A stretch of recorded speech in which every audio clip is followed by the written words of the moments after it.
You just got a raise, 20% more than you were making last year. You've been grinding for this. You deserve it. And for the first time in a long time, you actually feel like you can breathe financially. So what do? You upgrade your apartment. Not crazy, just a nicer neighborhood. You finally get a car that doesn't sound like it's dying every time you start it. You stop feeling guilty about ordering takeout. You grab drinks with friends without checking your bank account first. You're not being reckless. You're just living a little. Fast forward 6 months, you're stressed about money again, maybe even more stressed than before. The raise that was supposed to fix everything, it's gone, absorbed, vanished into thin air. And you're sitting there thinking, if I just made a little more, then I'd actually be okay. Here's the brutal truth. That's the exact lie that's keeping you broke. Look, I know this sounds harsh. You might be thinking, easy for you to say, I genuinely don't make enough. And maybe that's true for some of you. But for most people watching this, the problem isn't your income. It's something far more insidious. And until you understand what's really happening, you could double your salary tomorrow and still end up in the exact same place a year from now. Let me show you why. There's this belief we all carry around that goes something like this. Once I make X amount of money, my financial problems will disappear. For some people, X is $60,000. For others, it's $100,000. For others still, it's $250,000. And here's what's wild. Data from the Federal Reserve shows that households making over $100,000 a year are just as likely to be living paycheck to paycheck as households making $50,000. In fact, a 2023 survey found that 49% of Americans earning 6 figures reported they couldn't cover a $400 emergency expense without going into debt. Think about that. 6 figures. And half of them are one car repair away from financial stress. This isn't about not making enough money. This is about something else entirely. Let's be honest about what actually happens when you get more money. Let's say you're currently making $60,000 a year. You're struggling. Bills are tight. Savings? Basically non-existent. Then you get a new job making $80,000. That's $20,000 more annually, about $1,667 more per month. On paper, that should change everything, right? Here's what actually happens. First, taxes. That extra $20,000? After federal taxes, state taxes, and FICA, you're probably taking home around $13,000 of it. So your actual monthly increase isn't $1,667. It's closer to $1,083. Still significant. Still life-changing. Except it's not. Because here's where the psychology kicks in. You move to a slightly better apartment, just $300 more a month. You're worth it, right? That's $3,600 a year. You upgrade your car payment. Nothing crazy, just something reliable. That's another $200 a month, another $2,400 annually. You start buying organic groceries because you can finally afford to eat healthier. That's an extra $150 a month. $1,800 a year. You get a gym membership at a nicer place. $80 a month instead of $30. Add $600 annually. You stop buying the cheapest clothes. You start replacing your wardrobe with better quality stuff. Maybe $100 a month on average. That's $1,200 a year. Streaming services. You add a couple more, because why not? $30 extra per month. $360 a year. You eat out more. Not recklessly, just more comfortably. Instead of $200 a month, it's $400. That's an extra $2,400 annually. Add it all up.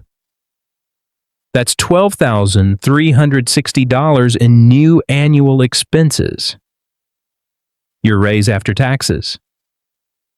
$13,000. You now have $640 more per year than before. That's $53 a month, less than you were probably planning to save when you fantasized about this raise 6 months ago. And this is where it gets interesting. This phenomenon has a name. Lifestyle inflation. Sometimes called lifestyle creep. And it's one of the most powerful and invisible forces in personal finance. But it's not just about the new expenses. It's about what economists call hedonic adaptation. Basically, humans are terrible at staying happy with upgrades. That nicer apartment that felt amazing in month 1, by month 6, it's just your apartment. The new car? Within weeks, it's just how you get to work. Research in behavioral finance shows that happiness from material upgrades typically lasts between 3 and 6 months before we completely adapt and return to our baseline level of satisfaction. But here's the brutal part. The expenses don't adapt. They stay. Forever.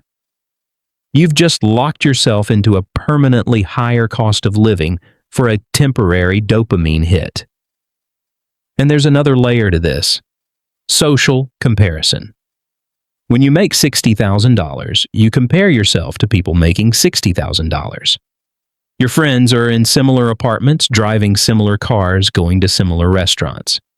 But when you jump to $80,000, your reference group shifts. Now you're around people making $80,000 to $100,000, and suddenly your upgrade feels average. You're no better off relative to your peer group than you were before. The goalpost just moved. This is why studies show that perceived financial stress doesn't significantly decrease as income rises, except at the very extremes of wealth. A household making $75,000 reports similar levels of money anxiety as a household making $150,000. Different numbers, same stress. Because the real issue isn't the income, it's the gap between what you make and what you spend. And for most people, that gap doesn't widen as income increases. It actually stays roughly the same or even narrows. Let me show you something that'll make this crystal clear.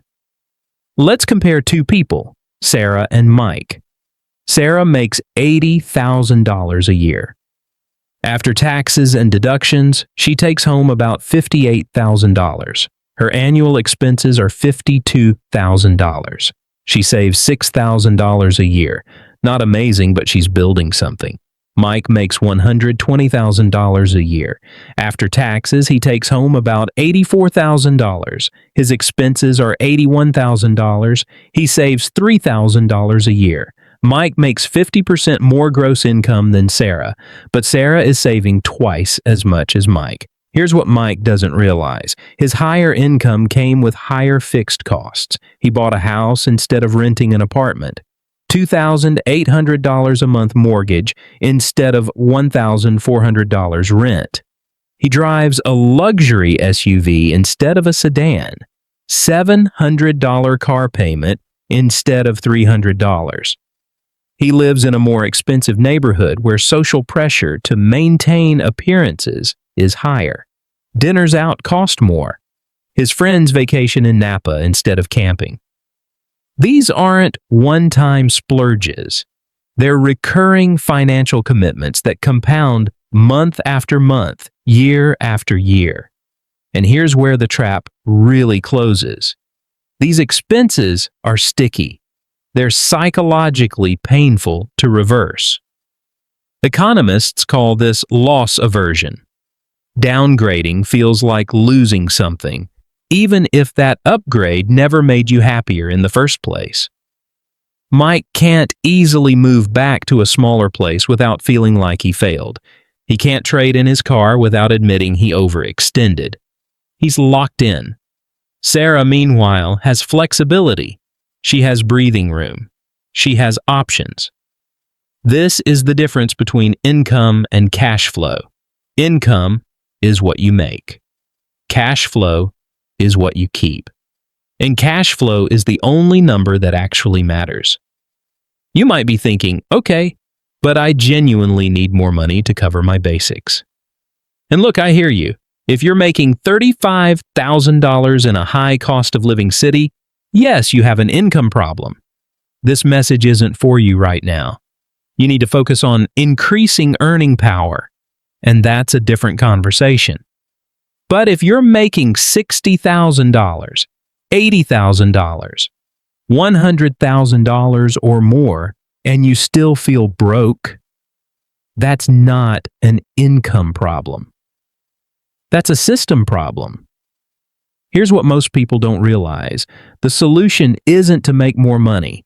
The solution is to break the link between earning more and spending more. Let me give you a framework that actually works. When you get a raise or a new job with higher pay, here's what you do. You pretend it didn't happen. Seriously, you keep living on your old income for as long as humanly possible.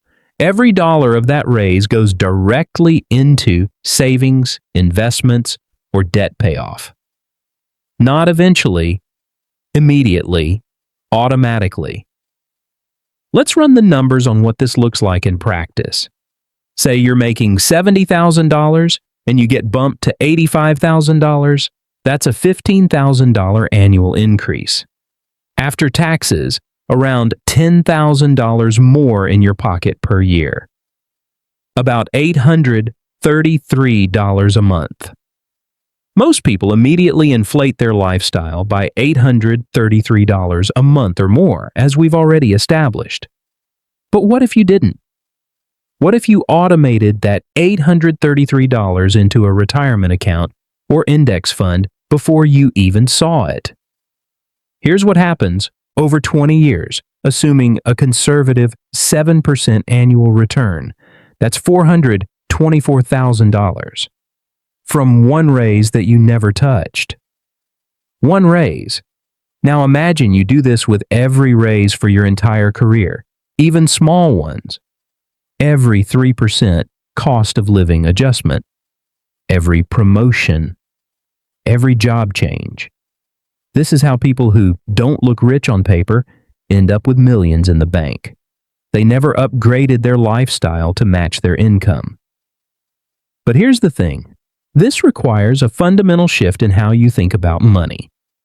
You have to stop viewing raises as permission to spend more and start viewing them as opportunities to buy your freedom faster. And this is where it flips, because once you decouple your spending from your earning, something incredible happens.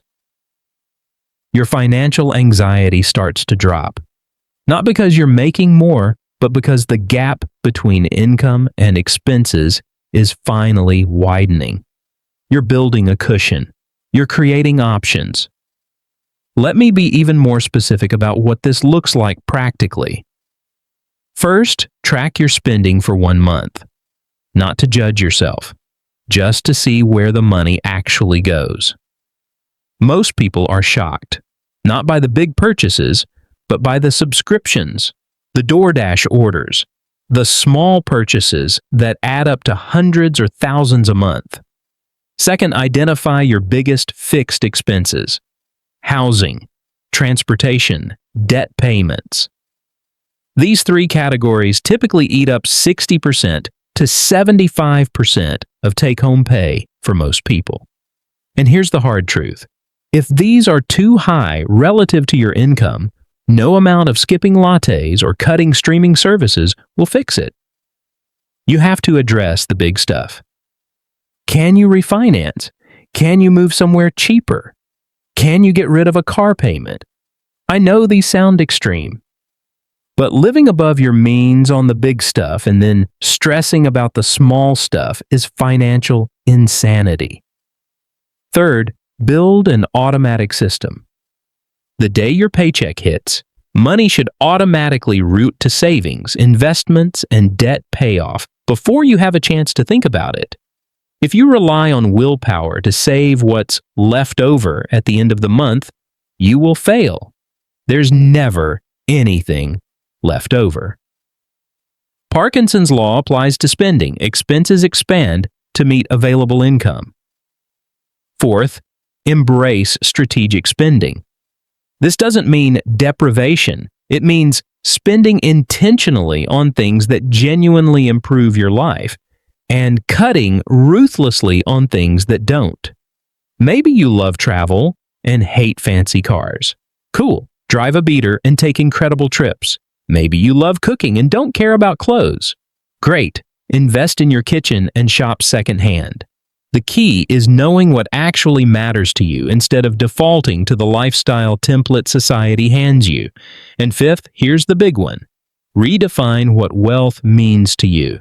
If wealth means impressing other people with material possessions, you will never have enough. Ever. There will always be someone with a bigger house, a nicer car, a more exotic vacation. That's a race you cannot win. But if wealth means having time, having options, having the ability to say no to things you don't want to do, then the math changes completely. Suddenly, the person making $70,000 and saving $20,000 is wealthier than the person making $200,000 and saving nothing. Look, here's the uncomfortable truth that no one wants to say out loud. For most people, the financial stress you're experiencing isn't because you don't make enough. It's because you've designed a life that requires every dollar you make, plus a little bit more. And the really brutal part? You did this to yourself. Not maliciously, not stupidly, but through 1,000 small decisions that felt reasonable in the moment. A slightly nicer place, a slightly better car, a few more conveniences, each one justifiable. All of them together, creating a trap. But here's the flip side. If you created this situation, you can uncreate it. You have more control than you think. Not over your income necessarily, although that matters too, but over the gap, over the cash flow, over the breathing room. Because at the end of the day, financial freedom isn't about making $1 million a year.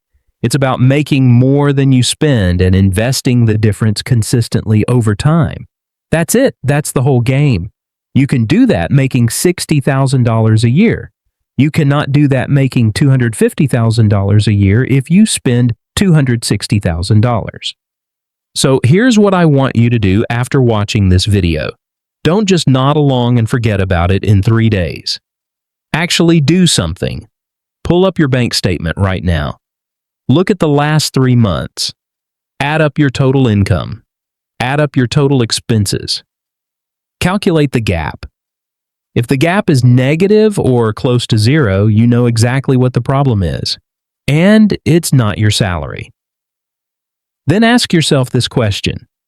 If I got a 20% raise tomorrow, what would I do with it? Be honest. If your first thought is about upgrading something, you're about to make the same mistake again. The people who win with money aren't the ones making the most.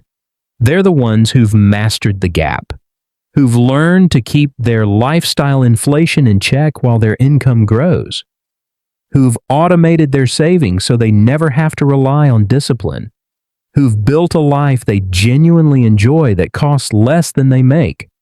That's the real secret. It's not sexy, it's not complicated, but it works. And if you're sitting here thinking, this doesn't apply to me, I really do need more income, then fine. Go get it. Develop new skills, switch careers, start a side business. I'm not saying income doesn't matter. I'm saying it's not the variable most people think it is. Because you can chase raises for your entire life and still end up broke at 65.